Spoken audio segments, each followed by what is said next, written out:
Hey guys, this is Dr. Hub. Today we'll be comparing the Caput succedaneum with the cephalohematoma. So looking at the Caput succedaneum, it is in the presenting part of the head. So it is present in the presenting part. Then when does it appear?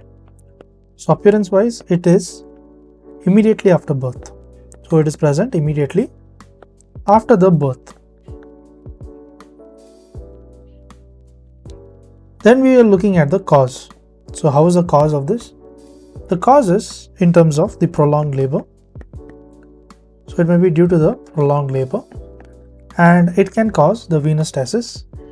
So it can lead to the venous stasis as well as the edema.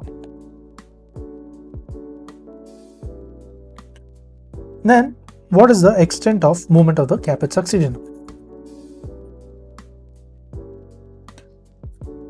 The extent is that it involves both hemispheres.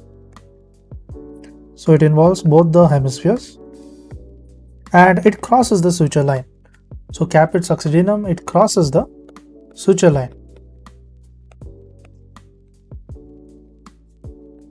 Then when you look at the period of absorption, so how is it? The period of absorption is going to be 2 to 4 days. Next, when you're looking at the treatment, it is going to be none. Next, let's look at the cephalohematoma.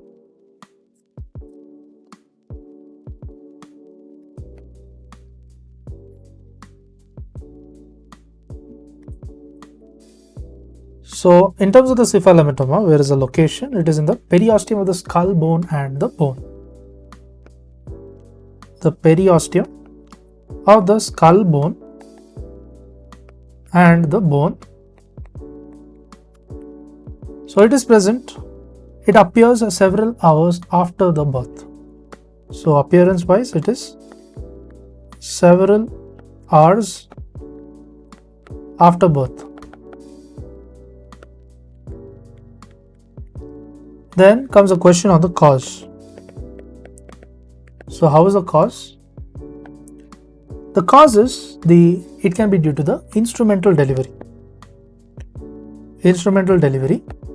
Then in terms of the rupture of emissary veins in the skulls. So in terms of the rupture of the emissary veins. Next, the question arises on the extent. So the extent of movement is the individual bones. So the extent of the movement is the individual bones and do not cross the suture lines. So they don't cross the suture lines.